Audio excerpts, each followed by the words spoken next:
तो आज हम पढ़ेंगे गैस के नियम। जो गैस है उसके 4 नियम हैं, बॉयल का नियम, चार्ल्स का नियम, गैलुसेक का नियम और एवोगाड्रो का नियम। तो बॉयल का नियम क्या है? आपको चारों नियम के स्टेटमेंट और फॉर्मूला आना चाहिए। तो बॉयल का नियम जो होता है, देखो आप इसको इस तरह से याद रख सकते हैं, बॉयल जो होता है टेम्परेचर से रिलेटेड एक टर्म है। हालांकि ये साइंटिस्ट का नाम है बॉयल, उन्होंने दिया था, इसीलिए बॉयल का नियम है। लेकिन अगर बॉयल बात करें तो टेम्परेचर से रिलेटेड टर्म होती है, तो इसमें टेम्परेचर कांस्टेंट होता है बॉयल के नियम में। देखो स्टेटमेंट लिखने से पहले आपको ये पता होना चाहिए कि ये नियम किन दो राशियों के बीच में संबंध बता रहा है। तो यहाँ पर देखिए टेम्परेचर कांस्टेंट होता है, तो पीछे बचे दाब और आयतन। तो इसका मतलब है कि जो बॉयल का नियम है वो दाब व आयतन में संबंध बताता है। ठीक है, तो यहाँ टेम्परेचर कांस्टेंट होगा और दाब और आयतन में संबंध बताएगा। तो हम क्या लिखेंगे कि किसी निश्चित ताप पर या स्थिर ताप पर, या जब तापमान एक नियतांक है, तब गैस के किसी निश्चित मात्रा का आयतन उसके दाब के, अब देखो आपको ये वाला फॉर्मूला याद है, PV is equal to NRT, जिसे हम आदर्श गैस समीकरण कहते हैं। तो यहाँ देखो इससे आप सारे नियम इजीली याद रख सकते हो। देखो PV is equal to NRT याद रखो। अब यहाँ देखो दाब और आयतन में संबंध निकालना है, तो यहाँ देखो ये P और V यहाँ साथ में है। तो अगर मैं सपोज एक बार के लिए मान लूँ कि PV is equal to constant है, तो ये अगर V हम उधर ले जाएंगे तो वो किस में हो जाएगा, ऑब्लिक में। तो यहाँ रिलेशन क्या आएगा, P व्युत्क्रमानुपाती V। तो आप स्टेटमेंट क्या लिखेंगे कि स्थिर ताप पर गैस की एक निश्चित मात्रा का आयतन उसके दाब के व्युत्क्रमानुपाती होता है। ठीक है, तो आपके पास फॉर्मूला आया P व्युत्क्रमानुपाती V, यानी कि P और V एक दूसरे के क्या होते हैं, व्युत्क्रमानुपाती होते हैं। और स्टेटमेंट क्या हो गया कि एक स्थिर ताप पर गैस की एक निश्चित मात्रा का आयतन उसके दाब के व्युत्क्रमानुपाती होता है। ये है बॉयल का नियम। ठीक है, अब देखिए जब भी ऐसा होता है कि ये समानुपाती का साइन हटता है तो एक कांस्टेंट आ जाता है, तो ये हो जाएगा K/V। अगर मैं V को इधर ले जाऊं तो क्या आएगा, PV is equal to K। तो इसका मतलब है कि P और V का गुणनफल जो है वो हमेशा क्या रहेगा, कांस्टेंट रहेगा। इसका मतलब ये हुआ कि एक कंडीशन जिसमें दाब P1 है तब आयतन क्या है, V1 है, और एक दूसरी कंडीशन जिसमें दाब P2 है और आयतन V2 है, अगर बदल रहा है, दाब P1 से P2 हो रहा है और आयतन V1 से V2 हो रहा है, तो इनमें रिलेशन क्या होगा कि इन दोनों का गुणनफल हमेशा क्या रहता है, कांस्टेंट रहता है, मतलब कि वो कभी बदलता नहीं है। तो दोनों का गुणनफल एक दूसरे के क्या हो जाएगा, इक्वल। तो आपके पास फॉर्मूला क्या आया, P1V1 is equal to P2V2। तो इस ऐसे भी क्वेश्चन आ सकते हैं जिसमें आपको कहे कि दाब इतने से बढ़कर इतना हो गया, टेम्परेचर कांस्टेंट है और आयतन इतने से इतना हो गया, और आपको किसी का एक का आयतन दे देंगे, सपोज V2 पूछ लिया, तो आप इस तरह से कैलकुलेट कर सकते हैं। तो ये फॉर्मूला याद रखना है। इस फॉर्मूले को हम ऐसे भी लिख सकते थे कि P1 इधर रहेगा, P2 इसके नीचे आ जाएगा और इधर हो जाएगा V2/V1। ठीक है, क्योंकि ये V2 है, V1 उधर जाएगा तो ऑब्लिक में हो जाएगा। तो ये है बॉयल का नियम।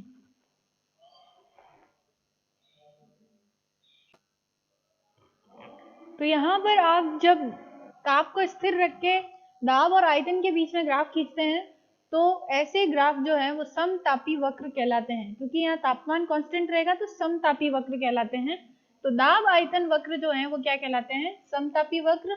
अगर आप यहाँ पर ग्राफ प्लॉट करना चाहते हैं तो यहाँ आपके पास ये रिलेशन था P is equal to K/V। तो यहाँ पर अगर आप कंपैरिजन करो तो y इज इक्वल टू होता है mx, यानी कि अगर आप इसको इस तरह से लिखो K/V को, K मल्टीप्लाई बाय 1/V। तो यहाँ x एक्सिस पर आप ले लोगे 1/V, y एक्सिस पर ले लोगे P। तो यहाँ पर ग्राफ का जो स्लोप होगा, यानी कि ढाल, m क्या होता है, ग्राफ का स्लोप या ढाल, वो क्या होगा, k बराबर होगा। ठीक है, तो इस तरह से ये एक सरल रेखा समीकरण के तुल्य है। तो अगर आप दाब और 1/V के बीच में ग्राफ खींचो तो आपको वो एक सीधी रेखा प्राप्त होगी। तो यहाँ पर आप ग्राफ प्लॉट कर रहे हैं P और 1/V के बीच में। और तब तो आपको क्या मिलेगी, एक सीधी रेखा प्राप्त होगी। ये ध्यान रखना है। तो यहाँ पर टेम्परेचर जो है वो सपोज आपने अलग अलग मान लिया। यहाँ पर आपने एक बार T1 टेम्परेचर पर P और V के बीच में ग्राफ खींचा, एक बार T2 टेम्परेचर पर खींचा, एक बार T3 के बीच में खींचा। तो इस तरह से ये वक्र क्या कहलाएगा, समतापी वक्र। आपको बस याद रखना है P और 1/V के बीच में ग्राफ खींचोगे तो सीधी रेखा आएगी, लेकिन अगर आप P और V के बीच में ग्राफ खींचोगे तो दोनों के बीच में जो रिलेशन है वो व्युत्क्रमानुपाती रिलेशन है, एक बढ़ता है तो दूसरा घटता है। तो यहाँ पर ग्राफ जो है आपको इस तरह के मिलेंगे, बस ये ध्यान रखना है। अगर आपको सपोज ग्राफ दे दे कि P और V के बीच में ये ग्राफ है, तो ये ग्राफ जो होगा वो P और V के बीच में होगा, जबकि अगर सीधी रेखा आ रही है तो जो ग्राफ होगा वो P और 1/V के बीच में होगा। ठीक है, तो ये है आपके बॉयल के नियम से रिलेटेड। नेक्स्ट जो है वो है चार्ल्स का नियम। नेक्स्ट है चार्ल्स का नियम। आपको याद रखना है, जैसे बॉयल के नियम में टेम्परेचर कांस्टेंट होता है, चार्ल्स का नियम लिखते वक्त दाब कांस्टेंट होता है। तो दाब तो हो जाएगा कांस्टेंट, और आप जो रिलेशन बताता है चार्ल्स का नियम वो बताता है आयतन और ताप के बीच में, आयतन व ताप के बीच में। मतलब आप क्या लिखेंगे कि स्थिर दाब पर गैस की किसी निश्चित मात्रा का आयतन उसके ताप के समानुपाती होता है। समानुपाती होता है कैसे पता चलेगा, वही PV = nRT से। देखो ये V जो है वो डायरेक्टली प्रोपोर्शनल है किसके, T के। तो स्थिर दाब अगर कर दो तो गैस की निश्चित मात्रा का आयतन उसके ताप के समानुपाती होता है। तो आप लिखेंगे V is directly proportional to T according to Charles का नियम। V = हो जाएगा KT, लेकिन अगर आप T इधर लाओगे तो V/T = कांस्टेंट आएगा। इसका मतलब इसको आप कैसे लिख सकते हो कि V1/T1 = हो जाएगा V2/T2 के। ठीक है, तो ये आपके पास क्या आ जाएगा, फॉर्मूला। यहाँ पर हो सकता है 3 राशि दे दे और चौथी आपको पूछ ले, तो ये वाला फॉर्मूला याद रखना है। नेक्स्ट है आपका गैलुसेक का नियम, और गैलुसेक का नियम में आयतन कांस्टेंट होता है। जैसे बॉयल के नियम में ताप कांस्टेंट, चार्ल्स के नियम में दाब कांस्टेंट, वैसे गैलुसेक के नियम में आयतन कांस्टेंट होगा।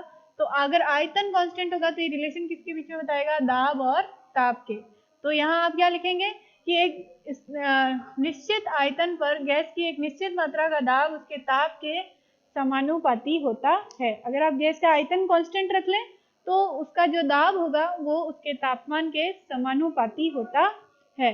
तो ये हो जाएगा आपके गैलुसेक का नियम। ठीक है, तो गैलुसेक के नियम के अकॉर्डिंग आपके पास आएगा P is directly proportional to T, और आयतन क्या है, वो कांस्टेंट है। तो वही हो जाएगा P = KT, लेकिन P/T = क्या आएगा, कांस्टेंट। तो इसके लिए फॉर्मूला क्या बनेगा, P1/T1 = P2/T2। ठीक है, ये बन जाएगा फॉर्मूला, और इससे रिलेटेड न्यूमेरिकल आप सॉल्व कर सकते हैं।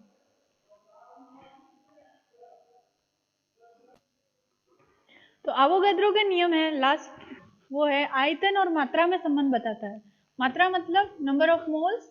जनरली हम पदार्थ की मात्रा को मोल में रिप्रेजेंट करते हैं, ऐसा ही मात्रक होता है पदार्थ की मात्रा का मोल। तो यहाँ पर इसी फॉर्मूले से देखिए इसकी भी डेफिनेशन बन जाएगी। आप क्या करेंगे, अगर आप V और पदार्थ की मात्रा N में रिलेशन बता रहे हैं तो आपको दाब और आयतन और आपको दाब और ताप को क्या करना पड़ेगा, कांस्टेंट करना पड़ेगा। R तो गैस नियतांक है तो वो तो कांस्टेंट ही है, लेकिन अगर आप V और N में रिलेशन बता रहे हो तो आप दाब और ताप को कांस्टेंट करेंगे।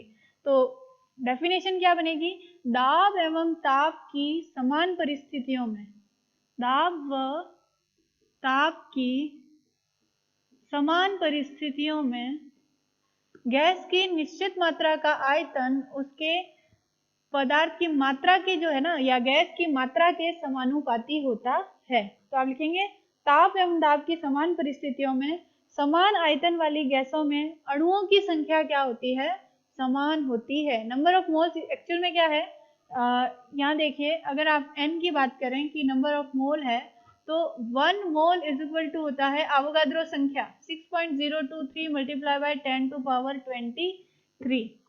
ठीक है, तो ये इसे हम क्या कहते हैं, एवोगाद्रो संख्या।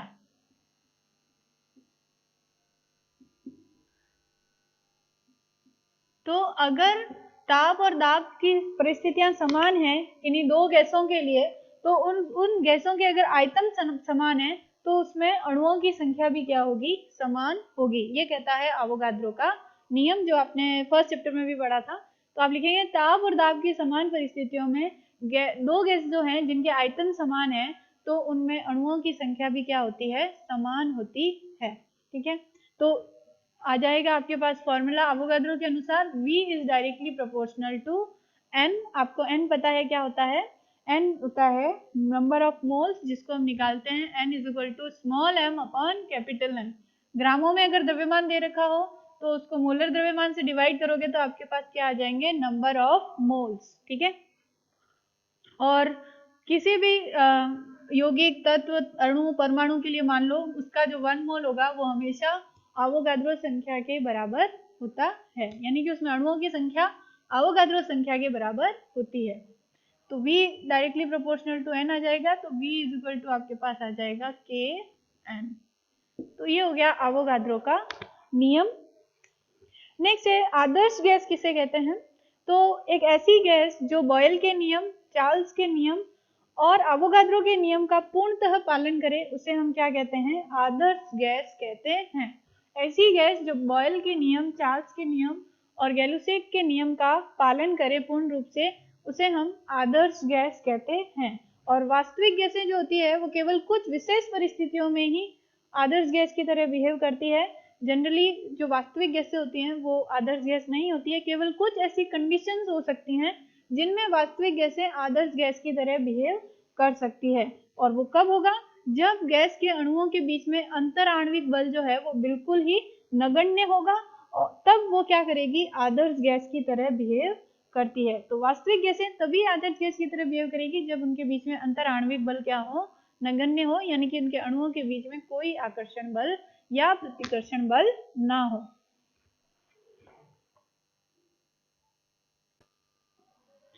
एक क्वेश्चन आता है अक्सर एग्जाम में, आदर्श गैस समीकरण को व्युत्पन्न करो। तो ये तो हमें पता है आदर्श गैस समीकरण PV इक्वल टू nRT होता है, लेकिन उसको व्युत्पन्न कैसे करेंगे। तो हमने आदर्श गैस की डेफिनेशन पढ़ी थी कि ऐसी गैसें जो बॉयल के नियम, चार्ल्स के नियम और एवोगाद्रो के नियम का पालन करे उसे हम क्या कहते हैं, आदर्श गैस कहते हैं। तो यहाँ बॉयल के नियम, अकॉर्डिंग टू बॉयल का नियम क्या होता है, उसमें टेम्परेचर कांस्टेंट होता है, और P जो होता है बॉयल के नियम के अनुसार P इज इक्वल टू होता है, या P व्युत्क्रमानुपाती होता है V के। ये तो आप क्या लिखेंगे, बॉयल के नियम से।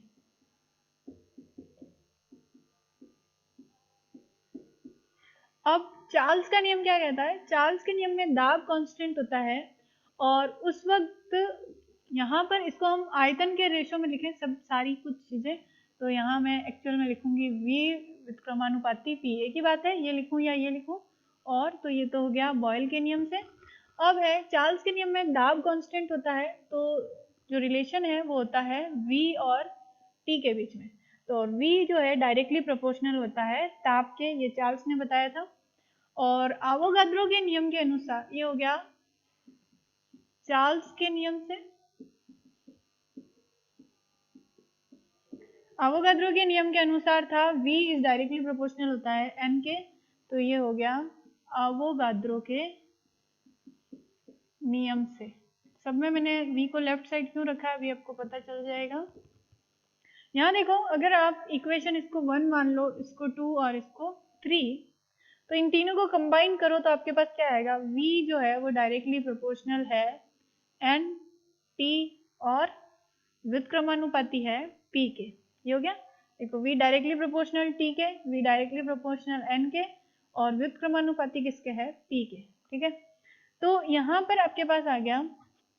अब आप क्या करेंगे, ये वाला चिन्ह हटाएंगे समानुपाती का, तो एक कांस्टेंट आ जाएगा, और क्योंकि यहाँ आदर्श गैस की बात कर रहे हैं तो जो कांस्टेंट होगा उसको हम आदर्श गैस नियतांक या गैस नियतांक कहेंगे, तो वो हम लाएंगे यहाँ पर R। तो क्या हो जाएगा हमारे पास V is directly proportional to R। R क्या है? गैस नियतांक।